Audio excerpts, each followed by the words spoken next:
I apologise. You're never anything but nice to me. I thank you very much for the love you showed me. I think you're a good man and I'd love to see you one day. I think you're a genius, mate, and the nicest person I've ever met. I apologise. You are an amazing songwriter. You have an amazing voice. La célébrité si jeune, c'est toxique quand on ne sait pas qui on est. Certaines personnes ont des prédispositions à vouloir se faire du mal. J'appelle ça le monstre du toujours plus.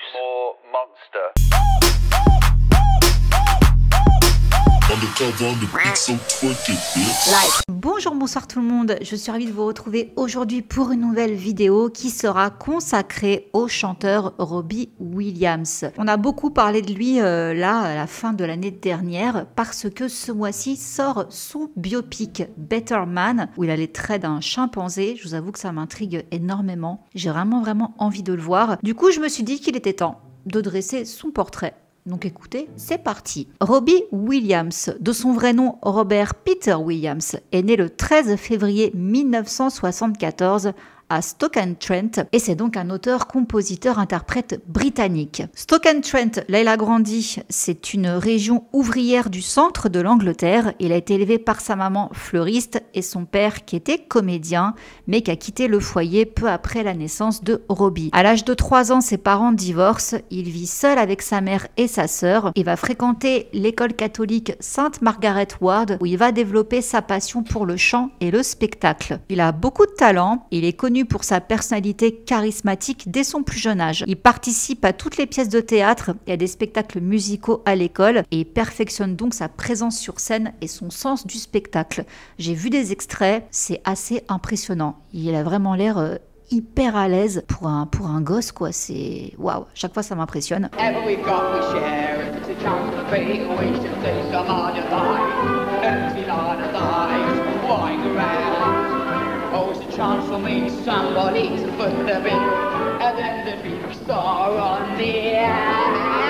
Ensuite, il va au lycée, mais bon, il ne va pas briller lors de ses examens, il va pas les réussir, donc pas beaucoup d'options qui s'offrent à lui.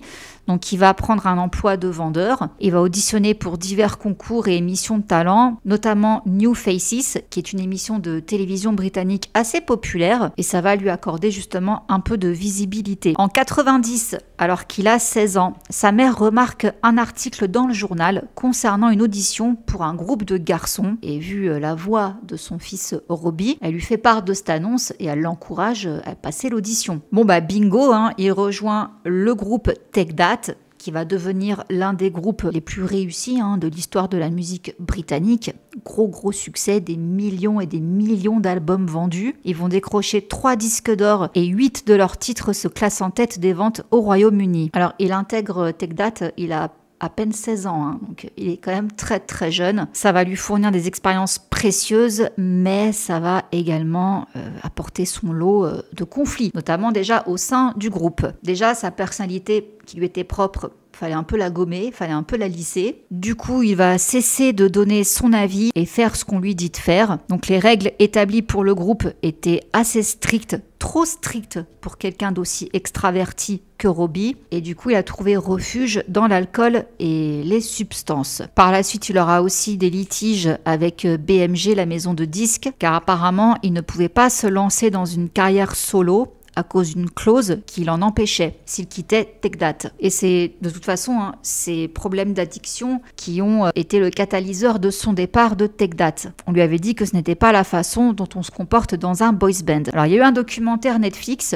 qui a été diffusé là il y a 2 ans, c'était en 2023, oui donc ça va faire 2 ans, où il partage toute sa vie. Et il dit « J'ingérais tout ce que je pouvais trouver, de la coco, je buvais une bouteille de vodka un soir avant d'aller aux répétitions. On m'a dit que je devais bien me comporter parce que j'étais dans un boys band et le sentiment que fondamentalement je n'étais pas prêt ou capable de remplir le rôle qu'on me demandait était palpable. Donc il a manqué des répétitions cruciales en raison de fêtes excessives qu'il faisait. Du coup, le groupe a commencé à se dire que finalement il pourrait former un quatuor et plus un groupe de 5 membres. Alors on a un membre du groupe qui s'appelle Howard qui avait déclaré que le groupe avait des problèmes de communication. Avoir quelqu'un proche de vous à qui parler de vos sentiments, c'est une des choses que nous n'avons jamais faites dans les années années 90. C'est pourquoi Robbie est parti. Nous n'avons jamais discuté de ce qu'il ressentait. Nous repensons à ce moment et pensons que nous aurions aimé pouvoir parler davantage. Je me demande si cela aurait pu l'empêcher de partir. Alors Robbie, il a laissé entendre lors d'une émission de radio qu'il avait subi une dépression nerveuse pendant son passage chez les Tech Dat. Il a également parlé de se sentir détesté et constamment en danger, découvrant même des impacts de balles dans une fenêtre de sa maison. Donc on avait peut-être tenté de l'assassiner. Il y a aussi eu des tensions entre lui et Gary Barlow, qui faisait aussi partie du groupe. Et là, ça a été abordé dans un documentaire qui s'appelle Boys Band Forever, où on voit donc qu'il y a un problème entre les deux garçons, notamment au sujet de l'écriture et de la popularité de Robbie Williams. Et Robbie, justement, il dit que quand il a rencontré le groupe, la première chose dont je me souviens, c'est une personne aux cheveux blonds hérissés, et il n'était pas amical, c'était Gaz. C'est comme ça qu'il appelle Gary. J'avais l'impression qu'il n'y avait qu'une seule personne dirigée par Tech Dat, et c'était lui. Gary, de son côté, il s'est exprimé dans un podcast bien plus tard, où il a dit que tous deux, lui et Robbie Williams, avaient des regrets pour ce qui s'était passé entre eux. Et il dit oui, je m'étais brouillé avec lui, absolument. Mais ils se sont réconciliés bien plus tard en essayant de se parler. Nous avons vécu une vie à cette époque, et nous avions beaucoup de choses à nous dire. Je pense que parfois, il suffit de voir la personne pour comprendre où commence et où finissent ces choses. Et de son côté, Robbie Williams a déclaré « Gaz est l'un des meilleurs auteurs-compositeurs que nous n'ayons jamais eu dans le pays. Et il s'avère également être une personne incroyablement fiable sur laquelle vous pouvez vous appuyer. Il est solide. J'ai juste une immense admiration pour l'homme. » On voit aussi dans ce documentaire leur ancien manager, Nigel Martin Smith. Et justement, ce dernier a affirmé que Robbie Williams l'avait présenté comme méchant et lui avait reproché certains de ses comportements, notamment la consommation de substances. Ce à quoi Robbie a déclaré que son ancien manager aurait dû être plus conscient de ses émotions et qu'il était devenu sauvage en raison du fait que le lieu de travail était toxique. Et il parle aussi de Gary en disant qu'il était la vache à lait de leur manager Nigel. Et il dit aussi que de toute façon, dans ce groupe-là, il avait l'impression de ne pas avoir sa place. Quand il est parti de Tech Dat en 95, il a blâmé la direction du groupe et son impact sur sa relation avec Gary Barlow. En bref, nous avions un manager. Je ne l'aimais pas et il ne m'aimait pas. La seule personne qui était vraiment manager dans le groupe était Gary. Gaz était auteur-compositeur très talentueux, un très bon ami à moi. Nous nous sommes réconciliés parce que depuis que j'ai quitté Tech Dat, je l'ai frappé pendant des années et des années et des années. Métaphoriquement parlant, il parlait mal de lui, quoi. Il le taclait sur scène, des fois. J'étais jaloux et irrité qu'il soit la seule personne du groupe dont on s'occupait. Donc, toutes ces choses, plus la coco, les extas et la vodka, j'en avais aussi besoin. J'ai dû partir pour devenir la personne que je pensais pouvoir être, continuer et devenir cette personne. C'est ce que j'ai fait. Donc, Robbie est parti en juillet 95. Il a commencé une carrière solo, mais en 97, il se retrouve devant le tribunal car Martin Smith, donc son ancien manager, a stipulé qu'il lui devait une commission sur les gains de Robbie Williams, entre juillet 95 et février 96. Un juge s'est prononcé en faveur du manager et a demandé à Robbie de lui verser immédiatement 90 000 livres sterling. Avec la TVA, les frais, les intérêts et les commissions courantes, des sources estiment la facture finale de Robbie à 1 million de livres sterling. En vertu d'un contrat signé par Robbie et le reste de Tech Dat en octobre 90, Martin Smith avait droit à un préavis de 6 mois de la décision de tout membre de se séparer de lui. Cela signifiait qu'il méritait une part du salaire de Robbie jusqu'au 10 février 96, date à laquelle les 6 mois étaient écoulés. L'avocat de Robbie a souligné qu'il avait renoncé à 450 000 livres pour pouvoir échapper à son contrat avec le label de Tech Dat BMG. Il a ajouté « La vraie question est de savoir si Martin Smith a droit à une commission sur de l'argent qui n'a jamais été réellement versé à Robbie Williams. Il a acheté sa sortie d'un arrangement dans lequel Monsieur Martin Smith l'avait enfermé. » Alors on a effectivement reparlé de tous les détails de cette rupture lors d'une cour d'appel, alors que Robbie commençait sa tentative d'annuler une défaite juridique d'1 million de livres sterling contre le créateur et manager du groupe Nigel Nigel Martin Smith. Et donc on apprend lors de ce procès que les membres de Take That sont allés voir Martin Smith, Nigel, et ont dit qu'ils n'étaient pas satisfaits de Robbie Williams. Au moins 2 d'entre eux, Jason et Gary, ont clairement indiqué qu'ils pensaient que Robbie devait partir. Il a été évincé après s'être rebellé contre les restrictions très strictes imposées par Monsieur Martin Smith pour protéger l'image de vie du groupe. Ça, c'est son avocat qui raconte. Il est devenu clair que Monsieur Williams voulait finalement quitter le groupe. Il a commencé à parler aux autres membres de son désir de travailler seul. Et cet avocat déclare que Robbie avait proposé de rester jusqu'à la fin de la tournée britannique du groupe en 95, qui était sur le point de commencer, mais après une réunion du groupe, on lui a dit de partir ou de rester définitivement. Il est clair qu'il a proposé de compléter les engagements existants, mais le groupe, agissant sur les conseils de Monsieur Martin Smith, ne voulait pas de cela. Voilà, ça a été la guerre avec ce manager. Disons que Nigel n'était pas très satisfait de ma candidature. Ce ne sera pas facile de vous expulser du groupe et de trouver quelqu'un d'autre aux cheveux noirs de Stoke-on-Trent et de l'appeler Robbie. C'est ce dont je me souviens qu'il ait dit. Cela m'a donné l'impression que ma place au sein du groupe n'était jamais sûre ou garantie. Je n'étais pas aimée et ça continue encore jusqu'à aujourd'hui cette histoire, parce que là, en novembre 2024, Robbie Williams a écrit une lettre ouverte à cet ancien manager, Nigel Martin Smith, pour s'opposer aux affirmations de ce dernier concernant sa toxicomanie dans un nouveau documentaire. Il a déclaré que lorsque Robbie Williams est devenu accro aux substances, il était intelligent et assez malin pour attribuer sa consommation de substances au fait d'être dans ce groupe où il ne pouvait pas avoir de copine ou ne pouvait pas sortir. Il avait agi comme un petit ACON. Du coup, Robbie Williams a posté sur son Instagram un message destiné à Martin Smith. « J'espère que tout va bien dans ton monde et que la vie est douce avec toi. Je pensais juste noter quelques réflexions sur notre apparition ensemble en tant que tête parlante dans le documentaire Boys Band. J'étais à la fois terrifiée et excitée de partager à nouveau un écran avec toi, excitée de voir où nous en sommes tous les deux dans ce voyage et terrifiée au cas où d'anciennes émotions seraient déclenchées et je serais toujours dans un état de colère, blessée par la peur. Permets-moi de te répondre à ton affirmation. Ma consommation de substances n'a jamais été de ta faute. Ma réponse au monde déformé qui m'entourait est uniquement la mienne. La façon dont j'ai choisi de m'auto-médicamenter est et était quelque chose que je surveillerai et gérerai toute ma vie. Cela fait partie de ma constitution et j'aurais le même mal si j'avais été chauffeur de taxi. J'y suis arrivée plus vite parce que j'avais les moyens financiers tout en essayant en vain de contrecarrer les turbulences de la machine Popstar. Si vous suivez l'histoire de près, vous ne pouvez pas vous empêcher de remarquer une tendance émerger. Les garçons rejoignent un boys band. Le groupe devient énorme. Les garçons tombent malades. Certains sont chanceux grâce à une série d'auto-examens et les aident à surmonter leur expérience. Certains ne parviennent jamais à démêler les dégâts causés par les décombres du passé. Je ne brise l'anonymat de personne en partageant les effets secondaires de la dysphorie des boys bands qui ne concernent que nous les gars. Je rappelle aussi que la personne qui se comportait comme un petit CON, comme l'a traité ce Nigel, avait 16 ans lorsqu'il a rejoint le groupe et 21 ans lorsqu'il l'a quitté. C'était la dernière fois que je t'ai vu. J'espère avoir plus de grâce et de compréhension quand et si l'un de mes 4 enfants, à un âge aussi vulnérable, se comportera de la même manière. Nigel, je t'aime, mais malheureusement, c'est aussi vrai que je ne t'aime pas. Donc, Robbie Williams va entamer une carrière solo. Mais il va pas bien du tout même, ça va pas. Il revient quand même avec une reprise de George Michael, Freedom, qui est son premier morceau solo.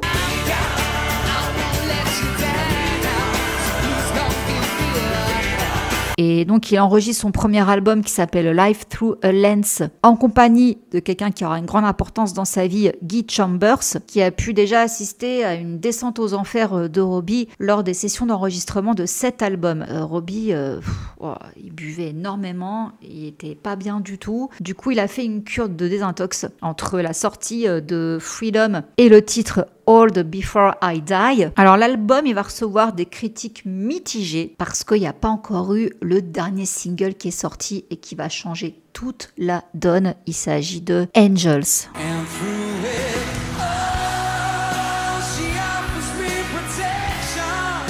Alors là, il va sortir à la période des fêtes de Noël en 97 et du coup il va repropulser l'album, mais cette fois-ci à la première place des classements. Cette chanson, c'est une furie. Voilà, c'est une bombe, une fusée. À l'occasion des Brit Awards, un Brit spécial a été décerné pour cette chanson comme meilleur single des 25 dernières années. Et Angels est toujours le single le plus vendu de tous les temps. C'est un truc de fou, hein, je vous l'avais dit. À ce moment-là, côté vie privée, Robbie Williams va se mettre en couple avec Nicole Appleton du groupe All Saints. Bon, naturellement, c'est pas une relation qui va passer inaperçue, hein, voilà. En plus, je vous rappelle qu'on est en Angleterre.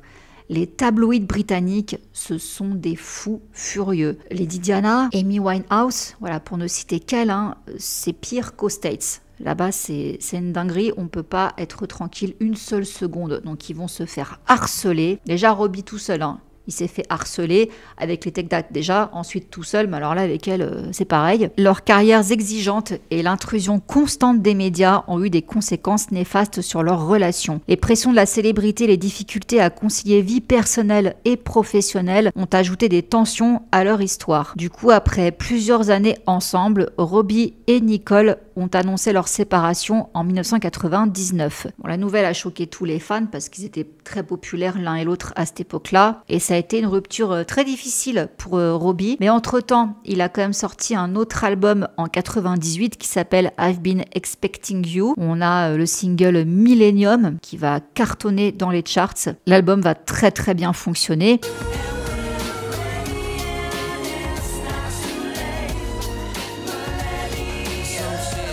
Et après qu'il se soit séparé de Nicole, il entame une relation avec Geri Halliwell, notre ancienne Spice Girl. Ils vont se rencontrer lors d'une réunion des alcooliques anonymes. Et à cette époque, tous deux, ils ont une santé mentale assez fragile. Alors de son côté, Geri, elle était en train de lutter contre ses problèmes de boulimie. Robbie, il connaît bien, hein, lui aussi, il a beaucoup de troubles alimentaires. Lui, c'est l'anorexie. Toute leur vulnérabilité, ça va les rapprocher. Donc on va les voir tout le temps ensemble. Forcément, encore une fois, la presse elle va se régaler avec eux. Robbie Williams a confié avoir été vite dépassé par les choses et un événement, ou plutôt une confidence, a fini par le convaincre de mettre un terme à son idylle avec Geri. C'était pendant l'été 2000, ils étaient en vacances dans le sud de la France et à ce moment-là, plusieurs photos d'eux avaient fuité dans les tabloïds où ils étaient en maillot de bain sur un yacht. Il y avait justement Guy Chambers, c'est comme un frère pour Robbie à ce moment-là, qui était présent avec sa femme Emma Chambers. Nous nous entendions vraiment très bien, c'était amusant. Nous étions un petit groupe qui partageait un moment magique dans un lieu magique. Une période pendant laquelle des rumeurs ont émergé dans la presse selon lesquelles Geri informait les paparazzis sur eux et leurs sorties. Rumeurs confirmées par un paparazzi auprès de Robbie Williams en personne. Maintenant, je ne pense pas que ça soit vrai, une seule seconde, mais à l'époque,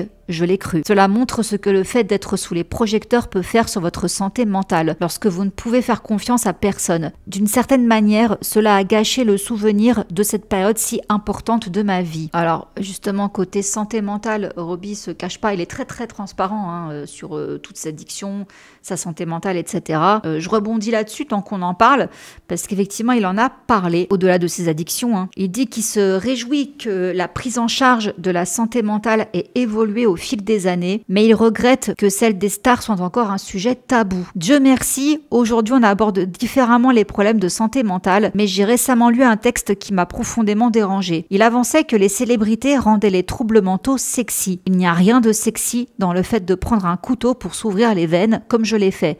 Il faut être très vigilant à ce qu'on dit et comment on le dit. Bon, pour en revenir à Robbie et Geri, suite à ce que ce paparazzi lui a dit, il s'est séparé de Geri Halliwell, mais avec le temps, les tensions se sont apaisées. Maintenant, ils se parlent cordialement. En 2010, lors d'une interview pour la télévision anglaise, on a justement Geri qui s'est livrée sur sa boulimie dont elle a souffert dès 98 et elle remercie justement Robbie de l'avoir aidée et poussée à se faire hospitaliser. J'étais excessive avec l'alcool et j'avais peur de devenir grosse. Après avoir trop mangé, je me faisais vomir. C'était horrible. Robbie était au courant de mes problèmes. Il m'a conseillé de demander de l'aide et de rentrer en cure de désintox et c'est probablement ce qui a sauvé ma vie. Je serai toujours reconnaissante envers lui. Et d'ailleurs, sachez qu'il lui a dédié tout un titre qui s'appelle Eternity. Bon, on arrive début année 2000. Robbie sort un 3e album solo, Sing When You're Winning, qui comprend le single Rock DJ, dont le clip a été très controversé. Il me faisait flipper ce clip, je me rappelle. On voit, en gros, il fait un striptease, quoi. Mais quand il a plus de fringues à enlever, il enlève carrément sa peau. On voit ses muscles, après il enlève les muscles et on voit un squelette. Voilà, c'était assez graphique comme clip.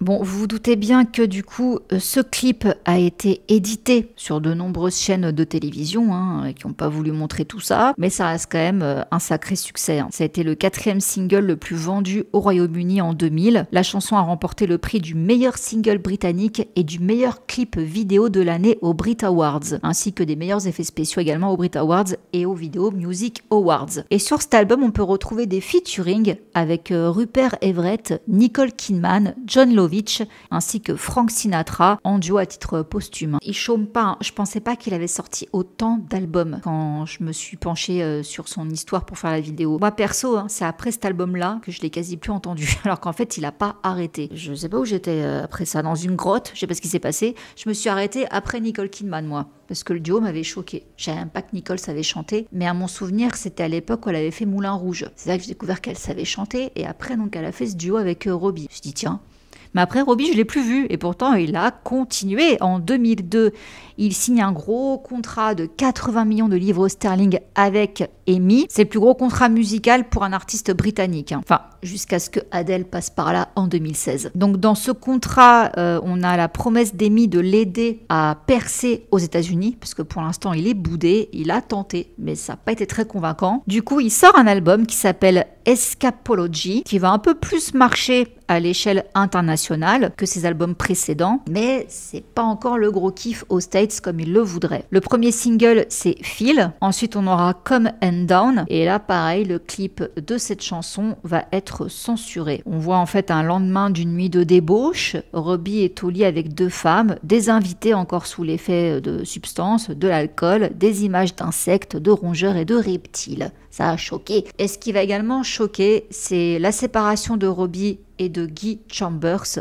Ils ne vont plus collaborer ensemble. C'est le choc, parce qu'ils faisaient tout à 2. Alors ça va se passer en 2002. Certains médias ont affirmé que c'était Robbie Williams qui exigeait que Guy signe un accord d'exclusivité au milieu de rumeurs selon lesquelles Guy aurait pu travailler aux côtés de l'ancien membre du groupe Tech Dad de Robbie, Gary Barlow. Alors, selon d'autres sources, Guy a demandé une augmentation déraisonnable des bénéfices et à cette époque-là, il avait fait un communiqué en disant qu'il décidait de travailler avec d'autres personnes et sur d'autres projets. Il estime qu'il ne peut pas s'engager à travailler exclusivement avec Robbie. Après 6 ans et 5 albums, il estime qu'il est temps de passer à autre chose. Robbie, pareil, il passe à autre chose, il continue, donc il va sortir Greatest Hits et en 2005, Robbie Williams déménage à Los Angeles. Il va créer son propre club de football appelé Los Angeles Valley FC. Même année 2005, il sort un album qui s'appelle Intensive Care avec les titres Tripping, Advertising Space qui est un hommage à Elvis Presley et cet album reste à ce jour le plus grand succès de Robbie Williams en solo. Il va le défendre lors d'une tournée monumentale qui s'appelle Close Encounters. Ce sera en 2006. Il va donner plus de 50 spectacles à travers le monde et la tournée le fait entrer dans le livre Guinness des records après avoir vendu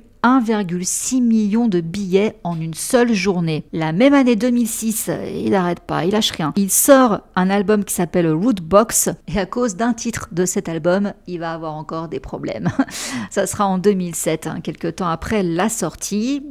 Alors, il va devoir s'expliquer devant la haute cour pour les paroles qu'il a écrites pour, roulement de tambour, son ancien manager.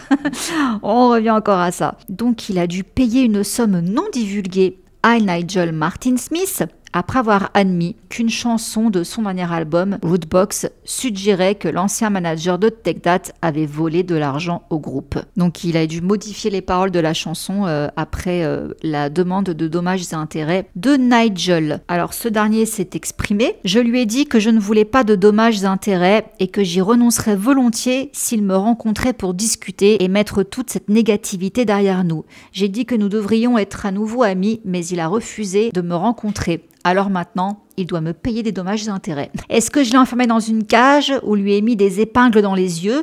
Je ne suis pas amère, mais ça fait quand même mal. C'est drôle ce que la célébrité fait aux êtres humains. Donc le juge a informé que Robbie Williams avait accepté de payer à la fois les dommages et les frais. Le montant versé n'a pas été révélé au tribunal, mais a été estimé entre 300 000 et 500 000 livres. Nigel poursuit. Évidemment, je suis soulagée que tout se soit bien passé. Robbie a dépensé une fortune dans une équipe juridique très puissante pour combattre ma réclamation, mais je n'allais pas me laisser intimider. Si ça s'était mal passé, j'aurais pu tout perdre, mais il arrive un moment où il faut se défendre. Robbie a dit toutes sortes de choses blessantes à mon sujet au fil des années, mais m'accuser d'avoir volé le groupe était un pas de trop et je devais réagir. J'aime toujours Robbie et tout le reste de Take That, et c'est difficile quand quelqu'un décide de faire de vous le bouc émissaire de tous les problèmes de votre vie. Mais c'est ce qui vient du fait d'être manager. Quand les choses vont bien, c'est la faute du groupe, et quand les choses vont mal, c'est la faute du manager. J'espère que Robbie va maintenant passer à autre chose et respecter le fait qu'il ne serait pas là où il est maintenant sans moi. Bon, en 2009, Robbie est de retour avec un autre album, Reality Killed the Video Star, qui comprend des singles comme Bodies, You Know Me et Morning Sun. Côté cœur, le 7 août 2010, Robbie Williams se marie avec l'actrice turco-américaine Ada Field. Ils s'étaient croisés pour la première fois en 2006 lors d'un dîner organisé par un ami commun. Ils ont tout de suite accroché et ils se sont donc rapidement mis ensemble. Ce qui rend leur relation aussi spéciale, c'est la solide base d'amitié qu'ils ont construite dès le début. Leur connexion est bien au-delà de l'attraction physique car ils ont découvert une profonde compréhension et une compatibilité l'un avec l'autre. Ils partagent l'amour du rire, les plaisanteries ludiques et la capacité de profiter ensemble des plaisirs simples de la vie. Ils ont résisté aux tempêtes de la renommée et aux pressions de la vie aux yeux du public. Ils se soutiennent mutuellement contre vents et marées. Leur relation est fondée sur un respect mutuel et un véritable désir de se voir s'épanouir. Donc cette femme a eu un grand impact positif sur Robbie. Elle a transformé sa vie, elle est son rock, elle lui procure un sentiment de stabilité et d'ancrage. Le soutien et la compréhension indéfectible d'Ada ont aidé Robbie à traverser les hauts et les bas de sa carrière et de son parcours personnel. Donc ils sont mariés à Los Angeles, entourés uniquement de leurs amis les plus proches et de leur famille. Et la même année, donc en 2010, retour inattendu des Take That avec Robbie Williams. Donc le groupe se réunit pour un album qui s'appelle Progress, suivi d'une tournée. Le premier single s'appelle The Flood et les chanteurs principaux sont Gary et Robbie. 2012, alors là il y a le jubilé de diamant de la reine Elisabeth II, donc il participe à cette célébration. Il sort également l'album Take the Crown, dont le premier single est Candy, coécrit avec Gary Barlow. Sortira également le titre Losers, puis également Different, coécrit avec Gary. Et là, on continue dans les retrouvailles. Robbie retrouve Guy Chambers après 10 ans pour enregistrer un nouvel album qui s'appelle Swings Boys Ways et qui sortira donc en 2013. Et dans une interview accordée au Daily Telegraph pour le lancement de cet album, on a Guy qui révèle qu'ils étaient restés en contact malgré la fin de leur partenariat. Cela n'a jamais semblé être la fin. Je suis restée chez lui avec ma famille en 2008 et nous avons alors essayé d'écrire, mais cela n'a pas fonctionné. Mais j'ai toujours espéré que nous écrivions à nouveau ensemble. J'ai pensé, sois patient, et quand il m'a demandé, j'étais prêt. Robbie Williams a ajouté dans la même interview, nous avons une certaine alchimie et nous avons produit plein de chansons cette semaine-là et c'était très facile et très amusant. Guy m'énerve moins et je l'énerve moins et je pense que c'est de la maturité et de l'expérience de notre part. Ils poursuivent leur partenariat musical sur les autres albums de Robbie Williams. En 2012, Robbie devient papa. Avec sa femme, ils accueillent une petite fille, Theodora Rose, le 18 septembre 2012. Et ils enchaînent avec un garçon et qui s'appelle Charlton Valentine. Et cette année-là, 2014, il annonce une tournée best-of Let Me Entertain You Tour.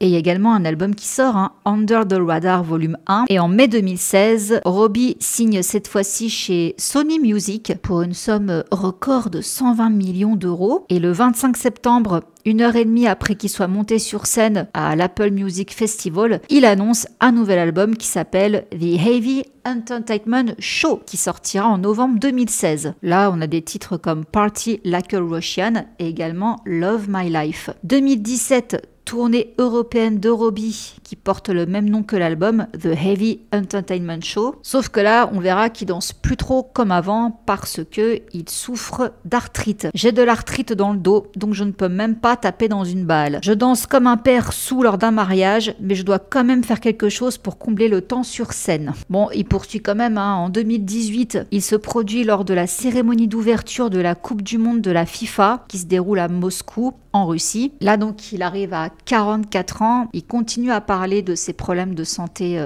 mentale qui ont failli le tuer. C'est dans ma tête. Je dois me battre contre ça. Parfois, ça me submerge, mais parfois, ça me donne aussi le courage de monter sur scène. Mon parcours est similaire à celui de George Michael. Il me manque. J'aurais aimé qu'il soit là. Et il va se faire hospitaliser, justement. Il va faire un concert, en fait, à Zurich.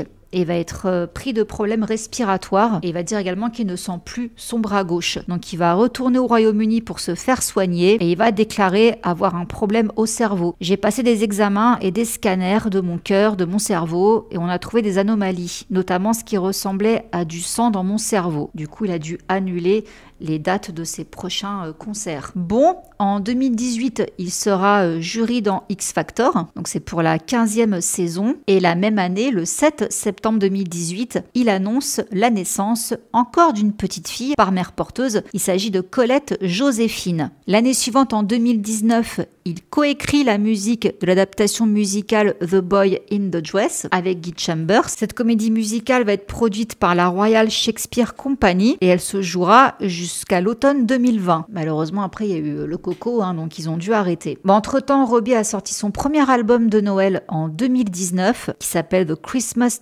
Present. Bon, direct numéro 1 des charts britanniques. Et il a un 4e enfant le 14 février 2020. Très beau cadeau de Saint-Valentin. Un petit bout de chou, né aussi par mère porteuse, qui s'appelle Bo Benedict Enthoven. Et là, justement, il fait un peu le bilan par rapport à sa vie de famille, donc marié, papa de 4 enfants. Ses addictions, alors tout ça, ça en est où ?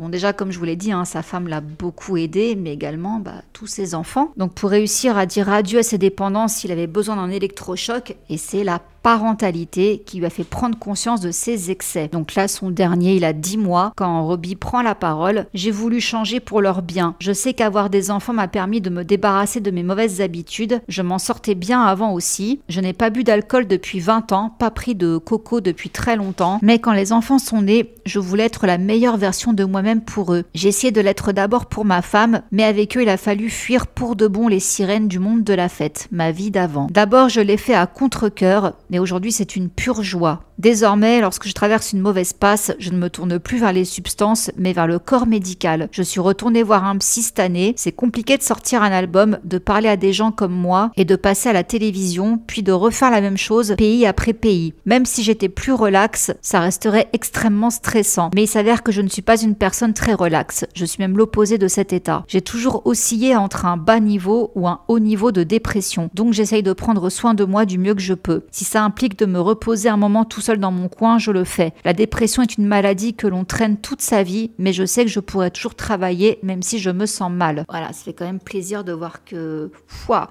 il arrive quand même à gérer tout ça, il est bien entouré. Du coup, en 2020, encore des retrouvailles avec les Take That pour le Lockdown Take That Reunion. Donc il les retrouve pour une performance assez spéciale en mai 2020 pendant le confinement. Ils ont interprété un set de 40 minutes et en 2022, Robbie Williams annonce un nouvel album et une tournée XX5 je sais pas si ça se prononce comme ça, 25, je sais pas comment on prononce son album vu que c'est en chiffres romains, vous m'excuserez, mais en tout cas il sort le 9 septembre 2022, il comprend tous ses plus grands succès, réenregistrés avec un orchestre, et il se produira au spectacle demi-temps de Soccerhead 2022. En 2023, il va s'associer à la marque pour chat Purina, il va sortir une nouvelle chanson qui s'appelle It's Great to Be a Cat. 2023 sort donc le documentaire Netflix, où là on voit 25 ans d'images inédites.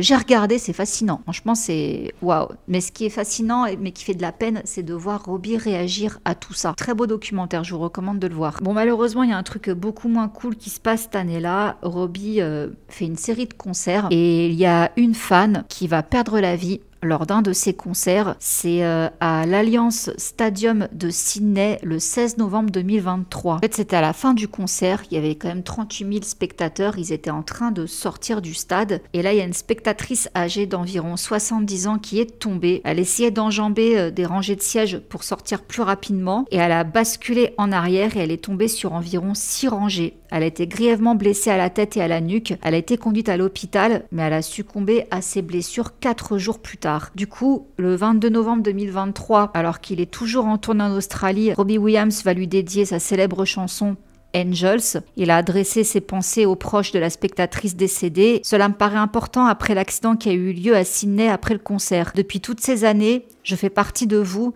mais vous faites aussi partie de moi. On partage des choses quand on se retrouve. Forcément, un événement dramatique comme celui-là m'a brisé le cœur. Je ne cesse d'y penser depuis. J'y ai pensé ce soir pendant tout le concert. Je tiens à adresser mes pensées, celles de mon groupe, à Robin et à sa famille. Chantons tous ensemble. Elle était comme vous, une spectatrice de mon concert, et elle mérite une grande chanson. Alors ce soir, elle est pour elle. Bon, 2024, l'année suivante, il monte sur scène au BST Hyde Park en juillet 2024 pour interpréter certains de ses grands succès. C'était un assez gros événement. Et là, on retourne encore dans une séquence confession où il va nous parler cette fois-ci de ses troubles alimentaires qu'il a depuis très longtemps.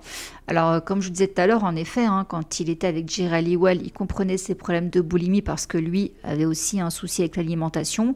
Bon, bah là, on va en apprendre un peu plus lors d'une interview qu'il a donnée. Il y a un trouble alimentaire global qui m'a accompagné toute ma vie. C'est un mélange de plusieurs troubles. J'ai souffert de bigorexie, qui consiste à penser que l'on n'a pas de muscles et que l'on n'a pas de taille, et aussi d'anorexie. Mais il manque un mot, et c'est ce que je suis. C'était soit la restriction, soit la suralimentation. Je n'ai jamais su ce que c'était. Il y a un trouble de l'alimentation, mais je ne suis pas sûre de savoir lequel me correspond. Donc effectivement, il dit qu'il était complexé depuis l'adolescence. Je pourrais écrire un livre sur le dégoût de soi en ce qui concerne mon image corporelle, comme la pure haine de soi, la laideur de se sentir laid. Je suis dysmorphique. Vous pouvez imaginer ce que mon esprit voit, ou peut-être que vous ne le pouvez pas. De toute façon, c'est un désastre. Donc il s'est confié que malgré sa perte de poids, il y a toujours cette voix en lui pleine de jugement. En ce moment, je suis maigre, mais me connaissant, mon esprit me dit « Mais c'est génial, Rob, tu as réussi à devenir maigre et maintenant tu es vieux. Félicitations, bravo. La lutte est réelle, la tristesse choquante. J'ai eu ça toute ma vie. » Et ça ne va pas faiblir. Il y a une époque où il mangeait 90 calories par jour. Il mangeait une banane. Donc forcément, oui, il y avait un problème, quoi. Bon, encore une fois, la célébrité ne l'a pas arrangé. Il poursuit. La célébrité si jeune, c'est toxique quand on ne sait pas qui on est. L'exposition dans le groupe TechDat m'a ruiné. Elle était perturbante. Quand vous devenez célèbre et omniprésent, le monde se déforme autour de vous et on le déforme encore plus. Si vous faites ça avec en plus des substances et de l'alcool, c'est ce que j'ai fait, ça devient très toxique. Je n'arrivais plus à vivre comme un humain normal. Mes addictions n'étaient pas uniquement liées à la célébrité. Je pense que c'est génétique. Certaines personnes ont des prédispositions à vouloir se faire du mal. J'appelle ça le monstre du toujours plus. Pour moi, le cerveau du singe conduisait la voiture. Je n'étais pas adulte et le singe a pris le dessus. J'étais à sa merci. Avec les substances, c'est la première fois que j'arrivais à me concentrer. C'était à la fois un cadeau et une malédiction. Mais les substances ne sont évidemment pas la solution. C'était un aller simple pour l'enfer. Donc dans toutes ces confessions là qu'on a eu cette année, il parle également de son mariage avec sa femme, qui n'ont plus de rapport S. et ça depuis un moment. J'ai perdu ma libido quand j'ai arrêté de prendre de la testostérone. Ce traitement prescrit pour lutter contre la dépression avait des effets secondaires qui me rendaient dépendant. Je suis sujet aux addictions, alors j'ai dû tout arrêter. Au début avec ma femme nous étions insatiables, mais ce chapitre appartient désormais au passé. L'absence de S n'est un problème que lorsque les deux partenaires n'ont pas les mêmes envies ou besoins. Ma femme est du même avis que moi. Les gens confondent S et intimité. Nous nous câlinons, nous nous embrassons, nous nous touchons constamment, notre lien est toujours aussi fort. Donc en dépit de leurs abstinences, Robbie et sa femme démontrent que l'union repose sur bien plus que la passion physique. La vérité c'est que tout le monde sait qu'il n'y a pas de S après le mariage. Bon, naturellement il dit ça en plaisantant. Et du coup toutes ces confessions arrivent au moment où, justement, il parle de son biopic qui sort. Bon, déjà, sachez, avant de parler plus en détail du biopic, qu'il a prévu une tournée pour 2025 et il va également reprendre des chansons de son prochain biopic qui s'appelle donc Better Man et qui sort le 22 janvier ici chez nous en France. Et c'est un biopic musical pas comme les autres puisque Robbie Williams est donc incarné par un singe. Alors ça a créé la surprise, même moi quand j'ai vu ça, je me suis dit mais c'est quoi ce délire? C'est voulu. Alors le film est réalisé par Michael Gracie, qui a notamment fait The Greatest Showman. Donc le film retrace les origines modestes de Robbie Williams dans le nord de l'Angleterre. Enfant fasciné par son père rêveur, aspirant à une carrière de showman, Robbie grandit dans l'ombre d'un modèle absent. C'est finalement sa grand-mère qui l'encourage et l'éclaire, lui permettant de nourrir son propre rêve de scène. Le scénario explore avec intensité la transformation du jeune homme en une icône planétaire. Entre les projecteurs, les tournées et les disques d'or, Robbie est confronté au défi universel de l'identité. Que reste-t-il derrière l'image publique? Comment les relations amoureuses, amicales et familiales façonnent-elles un homme face à l'adversité et aux excès de la célébrité? Et donc pourquoi un chimpanzé en CGI qui incarne Robbie Williams? Je sais ce que vous vous demandez. Pourquoi le singe? Je suis l'une des plus grosses pop stars du monde, mais je me suis toujours vue comme quelqu'un de moins évolué. Et on a aussi le réalisateur Michael Gracie qui s'exprime. Je t'ai demandé en quel animal tu te verrais. Tu m'as dit que tu voulais être traîné sur scène et chanter comme si tu étais un singe. J'ai tout de suite pensé que je devais te figurer non pas comme les gens te voient, mais comme tu te vois toi-même. Il y a eu un certain nombre de biopics musicaux récemment et je cherchais quelque chose qui serait, du point de vue du public, plus intéressant. Quand j'ai eu cette idée, cela m'a vraiment fait sourire. Vous voyez plus de Rob dans le singe que si c'était un acteur qui le jouait. Nous avons fait des scans haute résolution des yeux de Rob. Donc dans tous les gros plans, c'est Rob qui vous regarde. Alors sachez que Better Man est déjà nommé aux Golden Globes 2024 dans la catégorie meilleure chanson originale. Donc ça prouve que la musique est très importante dans le film. Mais au-delà du biopic, Better Man s'annonce comme une réflexion universelle sur la quête de soi, la résilience face aux épreuves et la recherche du bonheur authentique. Le réalisateur, fidèle à son style visuel dynamique et émouvant, promet une expérience cinématographique où la musique et l'émotion se mêlent pour captiver le spectateur. Franchement, j'ai hâte de voir ça. Alors, je vous cache pas que moi, c'est pas un artiste dont je suis particulièrement fan. Angel, c'est vrai que je l'ai trouvé très belle cette chanson. Après, on va dire que c'était pas quelqu'un qui... L'univers ne me parlait pas beaucoup. C'était pas mon style de musique, Robbie Williams. Mais ce garçon, quand je le vois en interview, il m'a l'air tellement sympathique que... voilà, on a toujours su que c'était une tête brûlée, qu'il prenait beaucoup de substances. Il est complètement transparent là-dessus, quoi. Mais j'ai toujours trouvé qu'il dégageait vraiment quelque chose de gentil, même si, comme il le dit lui-même, des fois, il a été un gros crasseux. Il a fait des crasses, il n'a pas toujours été sympa. Bon, je pense que c'est aussi dû à tout ce qu'il prenait. Mais j'ai le souvenir d'une émission où il était avec Thierry Ardisson. Pourtant, Thierry Ardisson, j'ai beaucoup de mal. Mais l'interview était sympa. Et on a vu un Robbie Williams qui était assez touchant quand il parlait d'amour. Il disait qu'il était célibataire et en fait, il était désespéré d'avoir une vraie relation stable. Donc, je suis heureuse de savoir qu'il est bien en couple avec des enfants. Je ne savais même pas qu'il était marié, qu'il avait 4 enfants. Et c'est très mignon quand on voit d'ailleurs le documentaire Netflix, de le voir avec ses enfants. C'est touchant. Donc oui, c'est quelqu'un qui mérite la paix, mais qui se battra contre ses démons toute sa vie. Il a trop de pathologies. Il m'inspire beaucoup, beaucoup de sympathie, cet homme.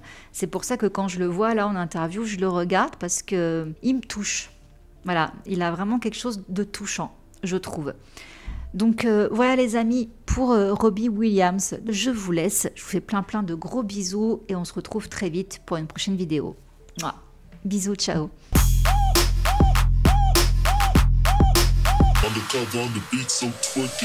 Like.